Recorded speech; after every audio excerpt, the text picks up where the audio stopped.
we need to make sure that there's no escalation. Of course, Israel needs to be able to protect itself, and that's why we'll continue to support its security, and we'll support, of course, through the Iron Dome.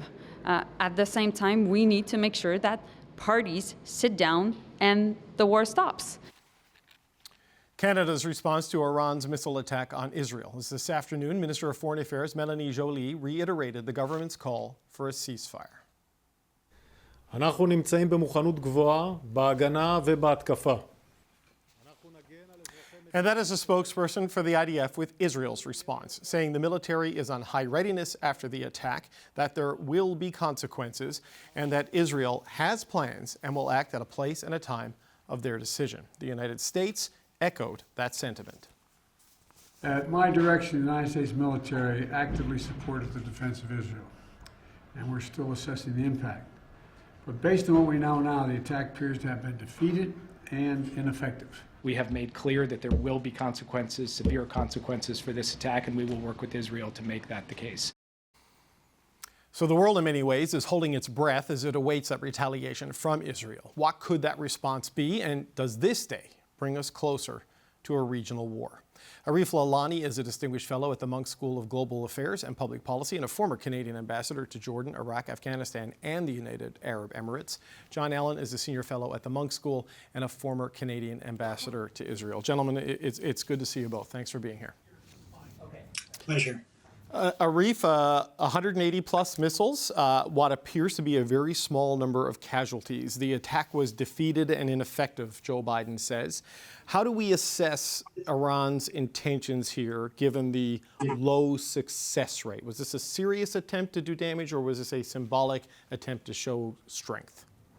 Well, I think that both sides have enough here to claim victory and hopefully move on. I think Iran will try to say, look, we fired 200 missiles and some did get through. We hit 2 Israeli air bases, according to them and according to other reports. And I think that could satisfy them for the time being to make it clear that if you attack, we can make it painful. And on the other side, I think Israel could quite rightly say, look, the majority of your missiles didn't make it through. And so we, in fact, have the deterrence and the defense power that we said we're capable of. So I think that's a best case scenario, but unfortunately, we haven't seen many best case outcomes in this conflict over the last year. We sure haven't. So John, that brings me to you on this. We heard what Joe Biden had to say. We've seen the video from Israel. The Israeli ambassador to the United Nations says the retaliation will be noticed. It will be painful. What do you think Israel's going to do? Well, I do think they will respond. They responded in April after Iran sent multiple missiles and drones to Israel. I don't think it will be major in the sense that they're not going to be going after nuclear structures, but they will attack something strategic, something important. I think they clearly have sufficient intelligence to be able to do that, and they want to be seen to be defending the country now. Did it successfully vis-a-vis Hezbollah, and I think they're going to want to do it vis-a-vis Iran as well.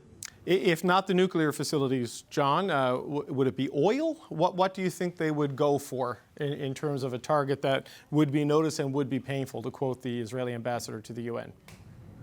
I think ballistic missile launchers, drone launchers, they could go after infrastructure as they did vis-a-vis the Houthis in Yemen. I'm sure they have a number of targets. I don't think they want to get into a full-scale war, but as I said, they will want to do some damage and send a message that they will not tolerate missiles coming in either from Lebanon or from Iran or from the Houthis. Arif, how do you see it? What do you think Israel may do here in terms of what it will target and how it will respond? Well, I think if you look at the logic of what Prime Minister Netanyahu has been saying in terms of the balance of power, I don't rule anything out at this point. I think the logic would dictate ultimately that he would like to attack Iran's nuclear facilities. So I think it's a very unpredictable time, and I think the ultimate objectives, based on what the Prime Minister has been saying, seem to be pretty clear, which is to occupy Gaza, occupy southern Lebanon, and I think try to neutralize Iran's capabilities. And we're seeing that unfold, so I think we could see a lot more. Arif, on that point, Iran has been referenced consistently throughout this escalation of things since October 7th of last year, but it's acutely been the center of Netanyahu and his government's rhetoric for the past week or so. Certainly when they hit Nasrallah at the United Nations and in the days since then.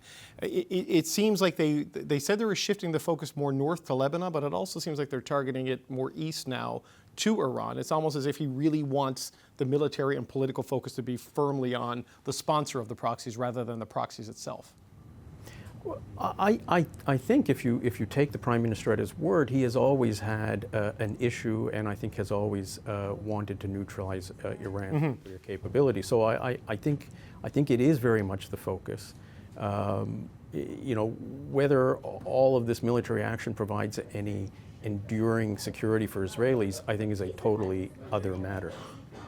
So, John, I wonder if a response that falls short of the nuclear capabilities or the oil facilities, will that satisfy the more hardline elements of the coalition government that's keeping Bibi Netanyahu in power? Because he has his own aspirations in this, and then he has the people he's in government with.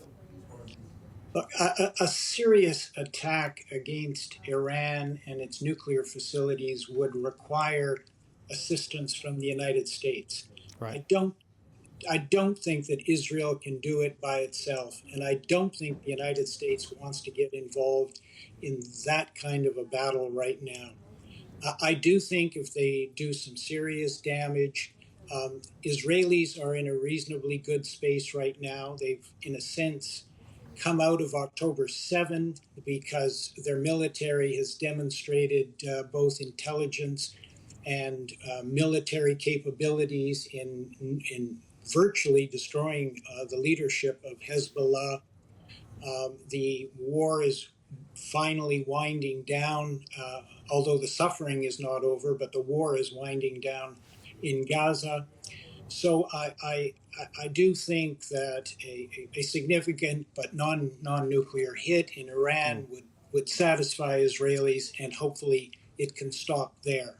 I mean, one of the worries, of course, is that having dealt serious blows to Iran's proxies, its next option is to proceed to try and fully develop its nuclear capability, and that's what some people are worried about, that they're now being pushed in that direction. All the while, their president is in New York at the UN making noises of peace and saying that he wants another JCPOA, another agreement that would restrict that nuclear capability in order to get sanctions lifted. Right. So we've got a very odd situation here, and hopefully we could move in that direction as opposed to a more heightened battle, which nobody needs at this point. Well, and the nuclear ambitions are particularly an acute worry with Iran and Russia getting closer because of what's happening in Ukraine, and Russia, of course, being a nuclear power and maybe having technology it could share.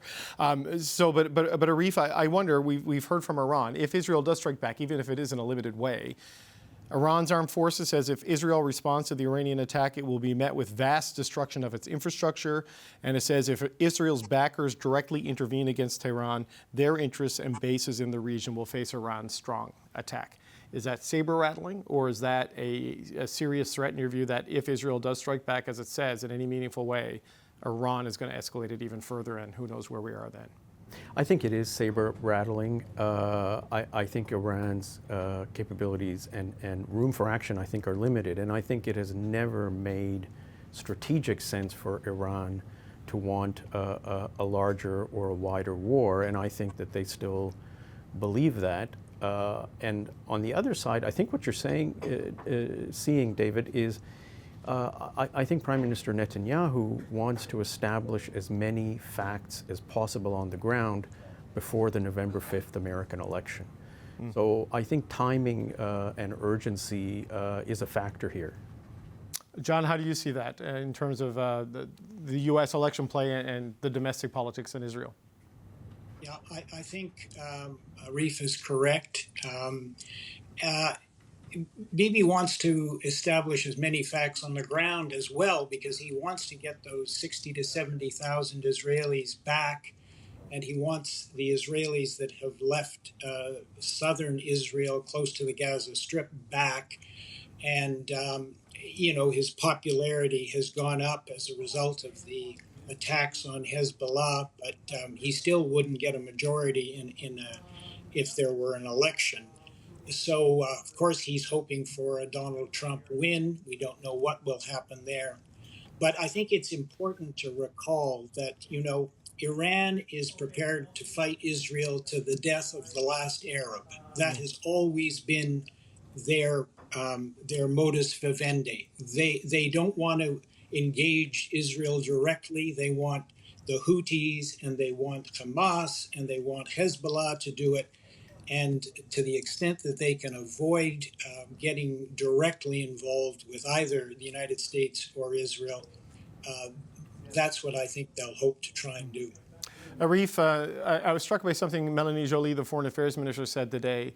She said she went to bed Wednesday of last week thinking there was going to be a ceasefire and woke up to a different reality. I'm not sure yet what she quite bases that optimism on, but here we are a week later, and the needle seems to be pointing more towards escalation than it does de-escalation. Where do you think we are in terms of all of this and what it might mean for the hostage deal and ceasefire in Gaza, limiting what's happening in Lebanon and stopping this from spiraling with Iran? Yeah, I'm not optimistic at all. As I said, I think we're going to see much more military activity as we get closer to the American election. And I think at best, I think what that yields is just continued insecurity for Israelis because you're not going to stop the missiles, and a humanitarian catastrophe for the people in Gaza, in Lebanon, and the West Bank, and frankly, no hope from what I'm seeing that the hostages will come back. John, do you see it that way as well? Well, I would just say that Melanie Joly's view of a possible ceasefire was based on the fact that Ron Dermer, the Strategic Affairs Minister, and Bibi apparently told Joe Biden and the National Security Advisor and the French that they were going to agree to a ceasefire. And then, of course, they eliminated Nasrallah, and we've seen what's happened over the last week. So I think there were many world leaders that thought a ceasefire was on the way, but as often happens, Bibi says one thing in English and another thing in Hebrew and responds in one way to a president and then to his right-wing ministers. So she may not have been totally off base, but I agree with Arif, the likelihood of a deal in Gaza or with the government of Lebanon, I guess, that's the deal to be made now, is unlikely as the ground incursion and the effort to push all of Hezbollah back over the Litani continues. Gentlemen, I always appreciate your time. Always good to speak with you. Arif Lalani, John Allen, thanks so much for being here today. Thanks, David.